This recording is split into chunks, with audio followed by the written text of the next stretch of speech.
ବା ପ୍ରଭୁ ଯୀଶୁ ଖ୍ରୀଷ୍ଟଙ୍କ ପବିତ୍ର ବହୁମୂଲ୍ୟ ନାମରେ ପୁନର୍ବାର ଆପଣ ସମସ୍ତଙ୍କୁ ନିର୍ମଳ ଖରା ୟୁଟ୍ୟୁବ ଚ୍ୟାନେଲରେ ମୁଁ ସ୍ୱାଗତ କରେ। ଖ୍ରୀଷ୍ଟର ପ୍ରିୟ ଭାଇ ଭଉଣୀମାନେ, ଆମମାନଙ୍କ ପରମେଶ୍ୱର ଶୀଘ୍ର ଆସୁଅଛନ୍ତି, ଆମମାନଙ୍କ ପ୍ରଭୁ ଯୀଶୁ ଖ୍ରୀଷ୍ଟ ଶୀଘ୍ର ଆସୁଅଛନ୍ତି। ସେଥିପାଇଁ ଆମମାନେ ପ୍ରସ୍ତୁତ ହେବା ନିହାତି ଆବଶ୍ୟକ ରହିଅଛି। ଆଜି ମଧ୍ୟ ଆପଣଙ୍କ ନିକଟକୁ ଗୋଟେ ଛୋଟିଆ ପ୍ରସଙ୍ଗ ନେଇ ମୁଁ ଆସିଛି, ଯେଉଁ ପ୍ରକାର କି ଆପଣଙ୍କୁ ବାକ୍ୟରୁ ମୁଁ କିଛି ଶିକ୍ଷା ଦେଇପାରେ। ପ୍ରସଙ୍ଗଟି ବହୁତ ଗୁରୁତ୍ୱପୂର୍ଣ୍ଣ ପ୍ରସଙ୍ଗ ଅଟେ ଯେ ଅନେକ ଖ୍ରୀଷ୍ଟିଆନ ଭାଇ ଭଉଣୀ ମାନଙ୍କର ଏହି ପ୍ରଶ୍ନ, ବାକ୍ୟ ମତେ ମନେ ରହୁନାହିଁ, ମୁଁ ବାକ୍ୟ ପଢିଲେ କିଛି ସମୟ ଗଲା ପରେ ମୁଁ ଭୁଲି ଯାଉଛି, ମତେ କାହିଁକି ବାକ୍ୟ ମତେ ମନେ ରହୁନାହିଁ। ଏ ବିଷୟରେ ଅଳ୍ପ କିଛି କଥା ଆପଣଙ୍କ ନିକଟରେ ରଖିବା ପାଇଁ ଚାହେଁ। ଏହା ଗୋଟିଏ କାଉନ୍ସିଲିଂ ଭାବରେ, ଏହା ଗୋଟିଏ ସମ୍ପୂର୍ଣ୍ଣ ଶିକ୍ଷା ଆପଣଙ୍କ ପାଇଁ ହେଇନପାରେ, ମାତ୍ର ଏହା ଦ୍ୱାରା ନିହାତି ଆପଣଙ୍କ ପ୍ରଶ୍ନର ଉତ୍ତର ମଧ୍ୟ ଆପଣ ପାଇପାରିବେ।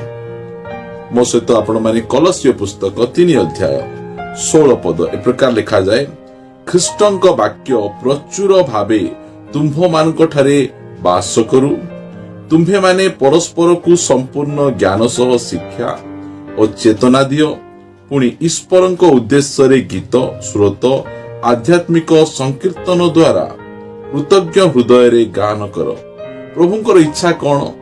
ପ୍ରଭୁଙ୍କର ଇଚ୍ଛା ଏହା ଯେ ପରମେଶ୍ୱରଙ୍କର ବାକ୍ୟ ବା ଖ୍ରୀଷ୍ଟଙ୍କର ବାକ୍ୟ ପ୍ରଚୁର ପରିମାଣରେ ଆମମାନଙ୍କର ହୃଦୟରେ ବାସ କରୁ, ଏହା ପ୍ରଭୁଙ୍କର ଇଚ୍ଛା। ସେଥିପାଇଁ ପାଉଲ ଲେଖୁଛନ୍ତି ଯେ ଖ୍ରୀଷ୍ଟଙ୍କର ବାକ୍ୟ କହିଲେ ନୂତନ ନିୟମର ବାକ୍ୟ। ନୂତନ ନିୟମରେ ଯୀଶୁଖ୍ରୀଷ୍ଟ ଯେଉଁ ଶିକ୍ଷା ଆମମାନଙ୍କୁ ଦେଇଛନ୍ତି, ସେହି ଶିକ୍ଷା ଆମ୍ଭମାନଙ୍କର ହୃଦୟରେ, ଆମମାନଙ୍କର ଜୀବନରେ ପ୍ରଚୁର ପରିମାଣରେ ବାସ କରୁ।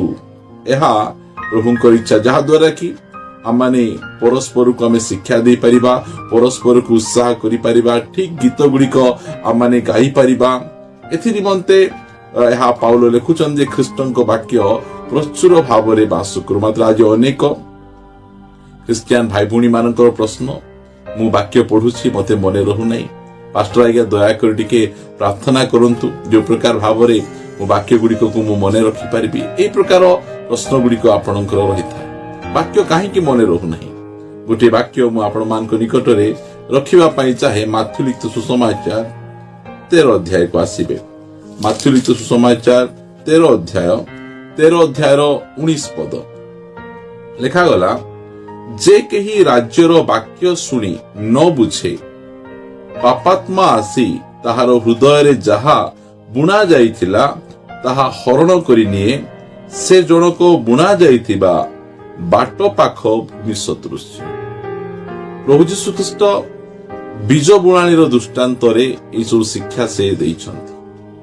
ବୀଜ, ପ୍ରଭୁଙ୍କର ବାକ୍ୟ ହଉଛି ବୀଜ, ଆଉ ସେ ବୀଜ ପ୍ରଥମରେ ବୀଜ ବିଷୟରେ ଆମେ ଶିଖିବାର ଅଛି। ଯଦି ବୀଜ ବୁଣାଳିର ଦୃଷ୍ଟାନ୍ତକୁ ଆମେ ଯଦି ଠିକରେ ଶିଖି ପାରିବା ନାହିଁ, ତାହେଲେ ଫଳ ମଧ୍ୟ ଆମେ ଫଳି ପାରିବା ନାହିଁ। ଆମେ ପ୍ରଥମ ବିଷୟ ହେଲା ଯେ ବୀଜ ବା ପ୍ରଭୁଙ୍କର ବାକ୍ୟ ଯୋଉ ସମୟରେ ଆମ ଜୀବନରେ ସେ ବୁଣନ୍ତି, ଲେଖାଯାଏ ଯେ ପାପାତ୍ମା ଆସି ଆମ ହୃଦୟରେ ଯୋଉ ବାକ୍ୟ ବୁଣା ଯାଇଛି ତାହାକୁ ସେ ହରଣ କରିନିଏ, ଚୋରି କରିନିଏ। ଦେଖନ୍ତୁ, ଶୟତାନ ଭଲ ଭାବରେ ଜାଣିଛି ଏହି ବାକ୍ୟ ଯଦି ଏହି ବ୍ୟକ୍ତିଙ୍କର ହୃଦୟରେ ରହିଗଲା, ତାହେଲେ ଏହି ବ୍ୟକ୍ତିର ଜୀବନ ବଦଳିଯିବ। ଯେତେବେଳେ ଏହି ବ୍ୟକ୍ତିଙ୍କର ଜୀବନ ବଦଳିଯିବ, ଏହି ବ୍ୟକ୍ତି ତୁନି ବସିବ ନାହିଁ, ସେ ମୋ ବିରୁଦ୍ଧରେ କାମ କରିବ, ଅନେକ ଲୋକଙ୍କୁ ଯୀଶୁଖ୍ରୀଷ୍ଟଙ୍କ ବିଷୟରେ କହିବ, ମୋର ଯୋଉ ବନ୍ଧନ ଗୁଡ଼ିକ ମୁଁ ଆକୁ ବାନ୍ଧି ରଖିଛି, ସବୁ ତାର ମୋର ଚାତୁରୀ ଗୁଡ଼ିକକୁ ଜାଣି ଦେଇ ସେ କଣ କରିବ, ସେ ମୋ ଠାରୁ ବାହାରିଯିବ। ସେଥିପାଇଁ ଏହି ଶୟତାନ, ଯୋହନ 10:10 ଲେଖାଗଲା, ଶୟତାନ ଚୋର ଅଟେ, ସେ ଚୋରି ବୋଧ ବିନାଶ କରିବା ନିମନ୍ତେ ଆସେ। ଆମେ ଯୋଉ ସମୟରେ ଯୋହନ ଲିଖିତ ସୁସମାଚାର 8 ଅଧ୍ୟାୟର 44 ପଦରେ ଆମେ ଦେଖୁଛୁ, ସେ ଚୋର ଅଟେ। ସେ ଆଉ ସେ କଣ କରେ, ଆମର ଟଙ୍କା ପଇସା, ଆମର ଗାଡି, ଆମମାନଙ୍କ ବ୍ୟାଙ୍କ ବାଲାନ୍ସ ଏସବୁ ଚୋରାଏ ନାହିଁ। ସେ ସେ ଜାଣେ ଏହି ସବୁ ବିଷୟ ଗୁଡିକ तार जीवन को बदलाई पारिबो नहीं। सेदिपाई शयतान से कौन करुछि विश्वासी मानकु वाक्य सुनिबाकु से मना करुले। सुन वाक्य तुमे सुन, मात्र वाक्य सुनिला पोरे से धीरे आसी जहा आमर हृदय मध्यरे बुणा जाइछि ताकू से चोरी करी नहीं जाउछि। एथिपाई अनेक ख्रिस्टियन भाई भौणी माने से माने वाक्य पढुचंती मात्र सेमानकर वाक्य सेमानको मने रहु नै, कारण चोरी ही जाउछि सेमानकर वाक्य। प्रिय भाई भौणी माने मु आपण मानको कहिबा पाई चाहे जे वाक्य आम जीवन नु चोरी कहीं होउछि। लेखा जाउछि जे केही राज्यर वाक्य सुनी न बुझे किए बुझु नाहंती ए बाटो पाखर भूमि एबे जाए से ठीक जगह को जाई ने बाटो पाखरे ही अछि। ये वाक्य सुनुछि, वाक्य पढुछि, मात्र क्यों प्रकार भावे वाक्य पढुछि सुनुछि। गोटे साहित्य पुस्तक पढ़िला परी, गोटे गणित पुस्तक पढ़िला परी, गोटे इतिहास पुस्तक पढ़िला परी आज अनेक ख्रिस्टियन भाई भौणी मानकर एही प्रकार भावरे से माने बाइबल को पढ़ंती। गोटे स्कूल पुस्तक पढ़िला परी, गोटे न्यूज पेपर पढ़िला परी से माने गोटे साधारण भावरे आज तो पढ़िबार अछि शीघ्र शीघ्र शीघ्र शीघ्र से माने गोटे अध्याय कि दुई अध्याय को से माने पढ़ी दियंती। आउ एहा परे से माने अलगा विषय से माने मन लगांती। सेतिपाई से माने वाक्य को से माने बुझी पारंती नै। देखंतु मु आपण मान को कहिबा पाई चाहे जो समय रे मु प्रभु को ग्रहण कर नथिली बा मोर परित्राण हे नथिला से समय रे मु अनेक फिल्म गुडी को मु देखिछि, अनेक फिल्म गुडी को देखिछि। आ से सब फिल्म गुडी को एबे मध्य मोर मन मध्य रे अछि। काहे कि कारण सेही फिल्म गुडी को मु मोर हृदय सहित मु देखिछि। गोटे खामखियाली भाव देखिने बहुत जागृत सहकारे बहुत प्रकार भावरे एटेंटिव मनोभाव नहीं मुझे फिल्म गुडी को देखिछि। आउ से फिल्म गुडी को जो समय रे एबे मध्य जदी मो सामना रे चला जिवो ताले एहा परे को सीन आसीबो, एहा परे को सीन आसीबो, एहा परे को गीत आसीबो, ए सब गुडी को मते मने रही मते मने मु कहि परिबी काहे कि मु हृदय सहित सेही फिल्म को मु देखिछि। आज अनेक ख्रिस्टियन भाई भौणी माने से माने हृदय सहित मन सहित संपूर्ण आग्रह सहित से माने बाइबल को पढ़ंती ना। सेतिपाई से मान को वाक्य गुडी को मने रहु नै। से मान गोटे साधारण पुस्तक पढ़िला परी से माने से पुस्तक गुडी को से माने पढ़ंती, प्रभु को वाक्य को मध्य पढ़ंती। आज गोटे चैप्टर पढ़िबार अछि पढ़ी दियंती, आज दुईटी चैप्टर पढ़िबार अछि से माने पढ़ी दियंती, मात्र से माने बुझंती नै, कारण से माने से हृदय सहित पढ़ंती नै।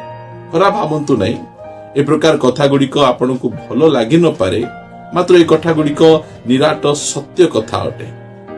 वाक्य को आपण से प्रकार हल्का भाबरे आपण पढ़िबे, गोटे साधारण पुस्तक भाबरे गोटे कॉमिक भाबरे आपण जदी पढ़िबे ताहाले आपण को केबे मध्य मने रहिबो नै।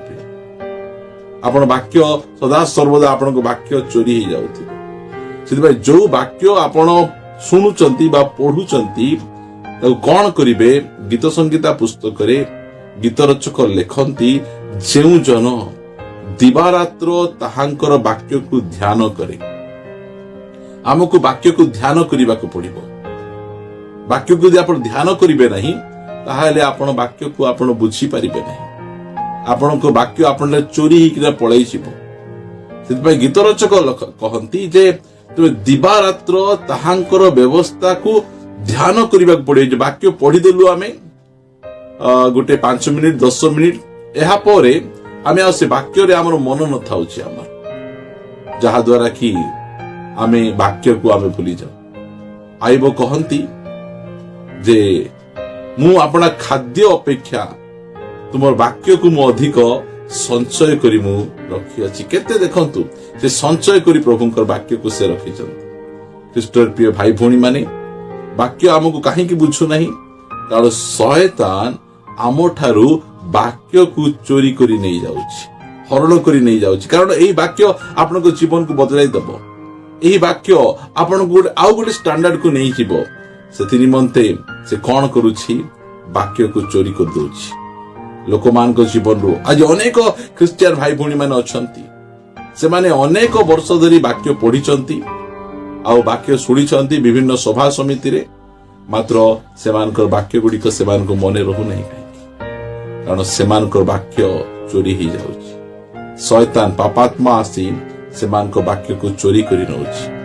ଖ୍ରୀଷ୍ଟର ପ୍ରିୟ ଭାଇ ଭଉଣୀ ମାନେ, ପ୍ରଭୁ ଯୀଶୁ ଖ୍ରୀଷ୍ଟଙ୍କୁ ଯେତେବେଳେ ଶିଷ୍ୟମାନେ ପଚାରିଲେ ମାର୍କ ଲିଖିତ ସୁସମାଚାର ଆମେ ପଢିବା, ଆମେ 4 ଅଧ୍ୟାୟ, ମାର୍କ ଲିଖିତ ସୁସମାଚାର 4 ଅଧ୍ୟାୟରେ ସେମାନେ ପଚାରିଲେ, ପ୍ରଭୁ ଏଇ ଯୋଉ ଦୃଷ୍ଟାନ୍ତ କହିଲେ ଆପଣ, ବୀଜ ବୁଣାଳି ଦୃଷ୍ଟାନ୍ତ, ଆମମାନଙ୍କୁ ମଧ୍ୟ ତୁମେ ବୁଝେଇ ଦିଅ।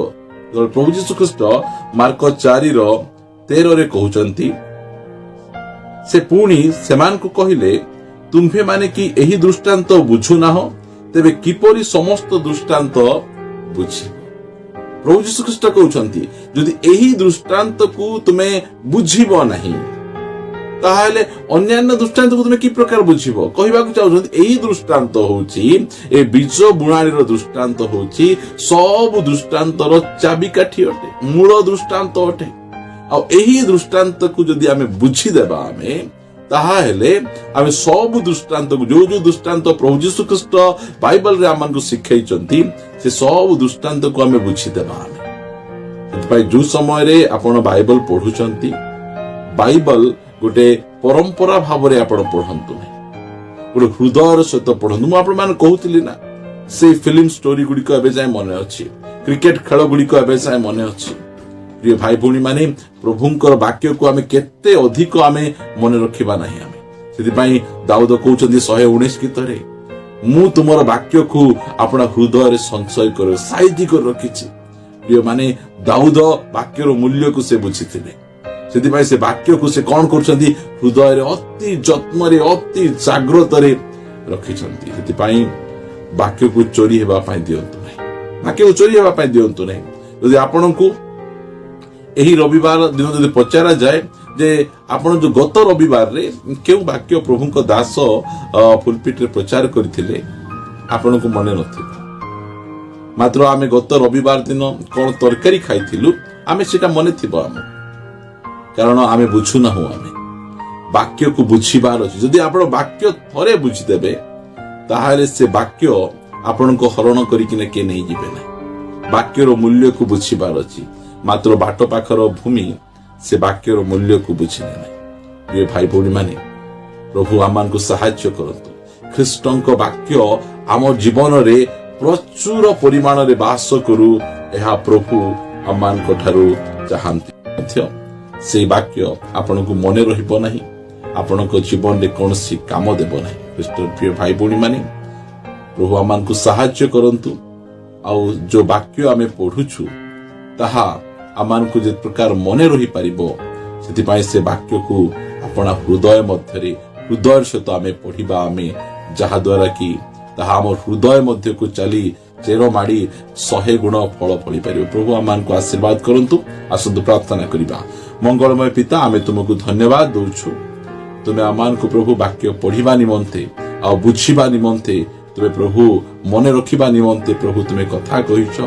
ଧନ୍ୟବାଦ। ଆଉ ସେ ଅନୁସାରେ ହୃଦୟର ସହିତ ଆମେ ତୁମର ବାକ୍ୟକୁ ପଢି ଆଗକୁ ବଢି ପାରିବୁ, ଦୟାକରି ତୁମେ ସାହାଯ୍ୟ। ପ୍ରାର୍ଥନା ପ୍ରିୟ ପ୍ରଭୁ ଯୀଶୁ ନାମରେ ମାଗୁଛୁ, ଆମେନ୍। ପ୍ରେଜ୍ ଦ ଲର୍ଡ। ପ୍ରଭୁ ସମସ୍ତଙ୍କୁ ଆଶୀର୍ବାଦ।